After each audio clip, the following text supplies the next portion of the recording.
हरे कृष्णा, राधे राधे। कैसे हो आप सभी लोग। आशा करती हूँ कि आप सब कुशल मंगल से होंगे, अच्छे होंगे, स्वस्थ होंगे और प्रसन्न होंगे।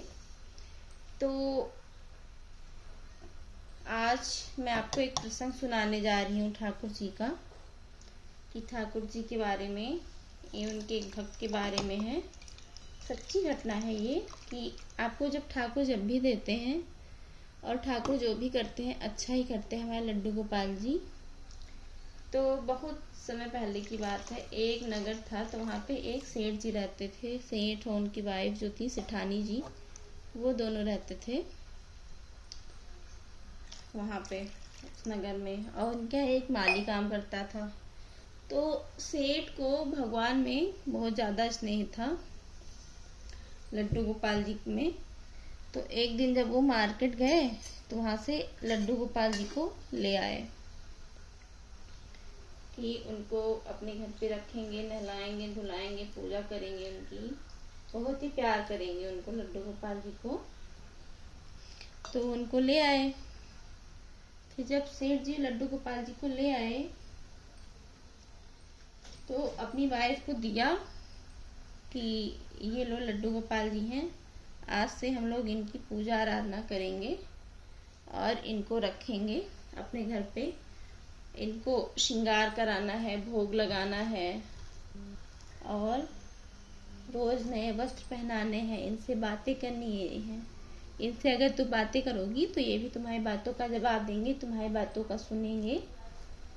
तो सेठ की पत्नी तो तुरंत जल भुन के राख हो गई कि बताओ, एक काम और मुझे करना पड़ेगा। इतने काम घर में कम होते थे कि जो अब एक काम और करना पड़ेगा मुझे। तो सेठ जी की पत्नी उसने कहा ठीक है, मैं कर लूँगी, कोई बात नहीं। लेकिन मन ही मन वो बहुत ज़्यादा गुस्सा हो गई सेठ जी से, तो कुछ नहीं कहती थी। अब संयोगवश एक दिन ऐसा हुआ कि सेठ जी को बाहर जाना पड़ा किसी यात्रा के लिए। तो वो तो चले गए और पीछे से उन्होंने अपनी पत्नी यानी कि सेठानी जी को कहा कि मैं जा रहा हूँ तो मेरे पीछे से मेरे लड्डू गोपाल का ध्यान रखना। रोज तो सेठ जी ही उनकी पूजा आराधना करते थे लड्डू गोपाल जी की, उन्हीं को नहलाते थे, वस्त्र पहनाते थे, सब कुछ करते थे। अब सेठ की पत्नी कोई नियम वाली तो थी नहीं, उसकी ज़िंदगी में कोई भी नियम नहीं था कि हाँ उसको सुबह उठना है कि नहीं उठना है। जब मन करता था उठती थी, मन करता था तो नहीं उठती थी, सोती रहती थी। मन हुआ तो काम कर लिया, नहीं तो नहीं। तो इसी तरह से उसके दिन कट रहे थे। अब जब सेठ ने ये कह दिया, अब वो तो और कुड़ गई कि लो बताओ, अब एक काम ये और करना पड़ेगा। मतलब वो लड्डू गोपाल जी की भक्ति को एक काम ही समझ रही थी। तो सेठ जी तो चले गए। अब एक दो दिन तो उसने किया काम अपना, जो भी काम करना था एक दो दिन उसने किया, किसी तरह से रो गा के जैसे भी किया, लेकिन एक दो दिन किया। उसके बाद धीरे धीरे वो उब गई। और जब उब गई तो क्या किया उसने कि लड्डू गोपाल जी को ले जा करके एक गड्ढा बनाया, एक अपने जो भी कह सकते हैं वाटिका, उपवन, या जैसे हम लोग के घर में आजकल होते हैं कि वहाँ पे फूल लगाते हैं।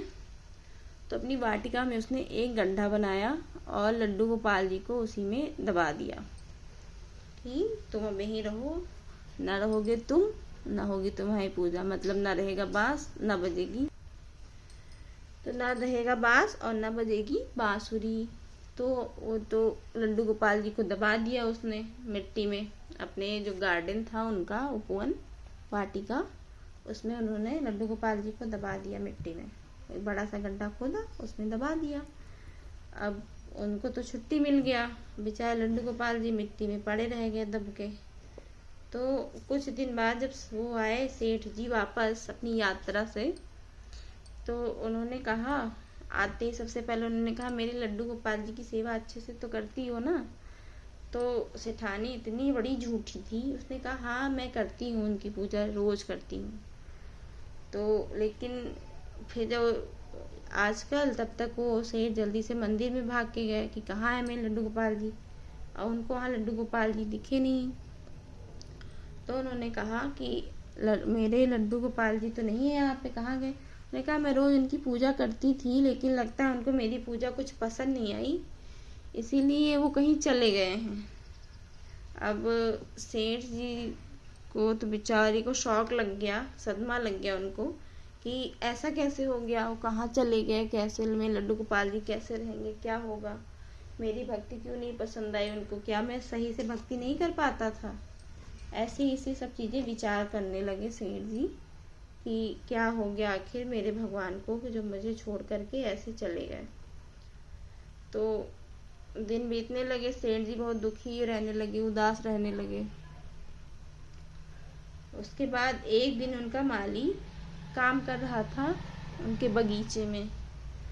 तो जब वो काम करके लौटा, कोई गड्ढे की खुदाई कर रहा था पौधे लगाने के लिए, तो उसको वहाँ पे लड्डू गोपाल जी मिल गए कि मिट्टी में खूब दबे सने, उनकी आंखें दिख रही थी, खूब उनकी आंखें दिख रही थी। तो जब उसने गड्ढे को खोदा तो उसमें से लड्डू गोपाल जी मिले, खूब मिट्टी में दबे हुए, सने हुए, खूब ज़्यादा मिट्टी से।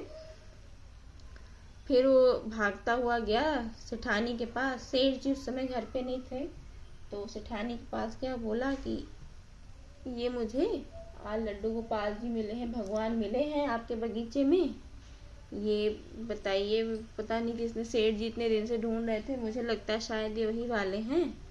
वहाँ पता नहीं कैसे पहुँच गए। अब सेठानी तो उनको देखी, गुस्सा हो गई, खूब क्रोधित कि बताओ, मैंने इसको दबा दिया था, ये पता नहीं क्या उठा लाया, मुझे फिर से इनकी पूजा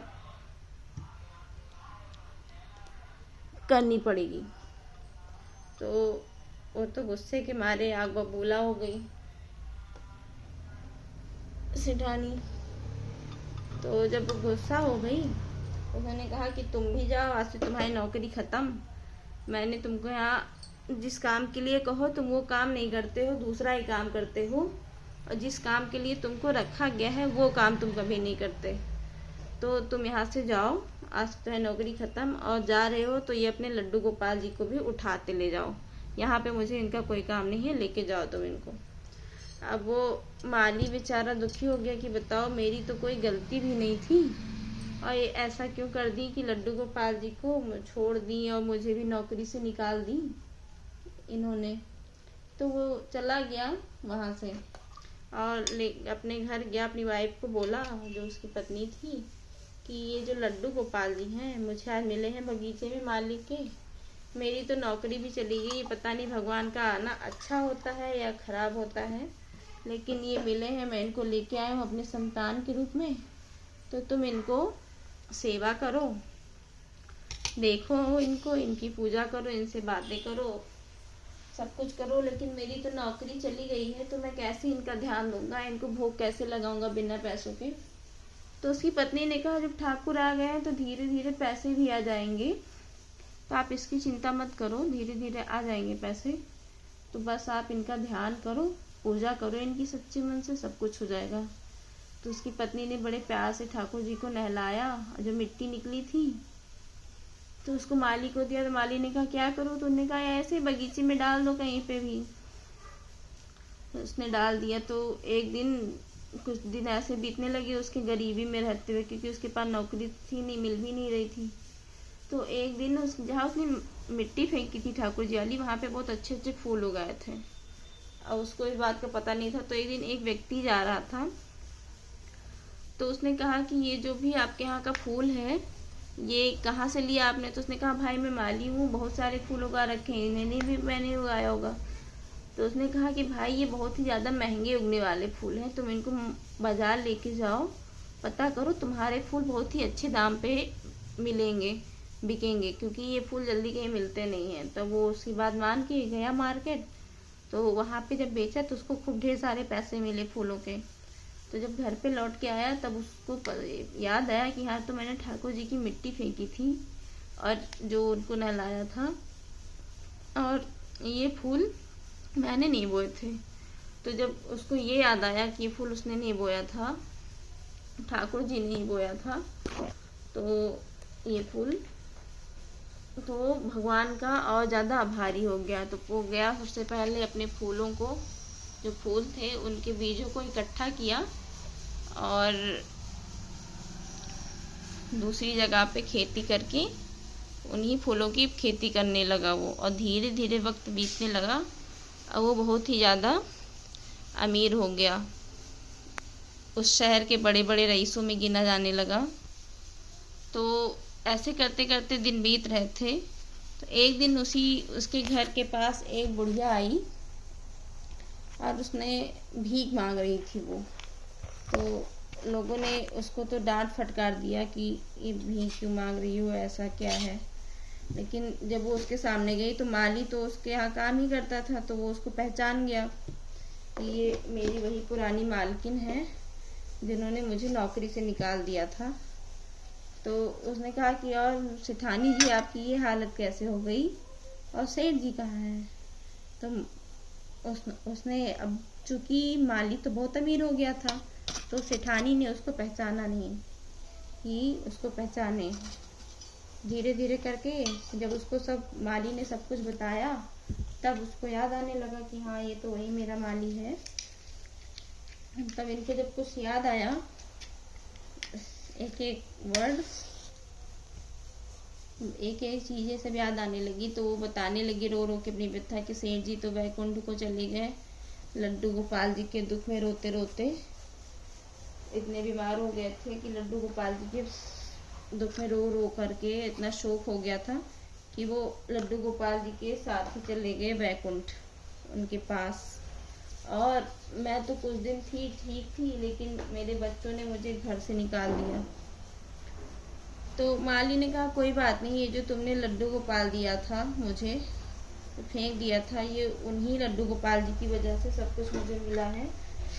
तो आपका मन हो तो आप यहीं पे रहो, क्योंकि अगर मेरे पास ये सब कुछ है तो आप ही की बदौलत है, क्योंकि ना आप लड्डू गोपाल जी को फेंकती मिट्टी में, ना दबाती, ना वो मुझे मिलते, और ना मेरे पास इतनी दौलत आती, धन संपदा आती, ना मैं इतना सही रहता। तो एक हिसाब से आपकी कृपा की वजह से मुझे ये सब मिला है।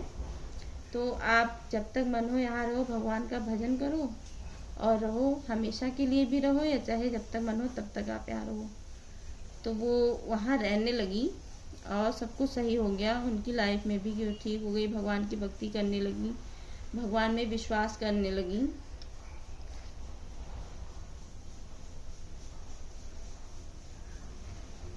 तो इस तरह से जो भी ठाकुर को मानता है, जो भी प्यार करता है ठाकुर जी से, ठाकुर उसको भी प्यार करते हैं। तो आप सब भगवान पे अपनी विश्वास बनाए रखिए। और जब हम दुखी होते हैं, आप लोगों को पता होगा, दुख में होते हैं या कुछ भी होता है, तो हमारे पास कोई ना कोई आके यही कहता है कि भगवान पे अपना विश्वास बनाए रखो। असल में वो कोई और नहीं होता, वो भगवान ही होते हैं, बस हम उनको पहचान नहीं पाते। अब वो चाहे हमारे दोस्त के रूप में आए, रिश्तेदार के रूप में आए, चाहे जैसे आए, लेकिन बताते हमको ज़रूर हैं कि तुम भगवान पे अपना विश्वास बना के रखो। इस तरह से अगर आप भगवान पे अपना भरोसा बना के रखेंगी तो भगवान भी उसके बदले में आपको कुछ ना कुछ या सब कुछ अवश्य देंगे। बस क्योंकि जो हम सोचते हैं भगवान उससे कई गुना ज़्यादा हमारे लिए खूब अच्छा सा सोच के रखे होते हैं। तो आज का ये प्रसंग आपको कैसा लगा आप लोग ज़रूर बताइएगा, और कमेंट में राधे राधे अवश्य लिख के जाइएगा। दूसरों से भी शेयर करिएगा, जिससे कि उनका भी विश्वास भगवान पे बना रहे। और जय श्री राधे। ये देखिए आज का भगवान जी का मेरे श्रृंगार, और ये मेरा छोटा सा मंदिर। जय श्री राधे। श्री हरिदास बोलो, बांके बिहारी लाल की जय।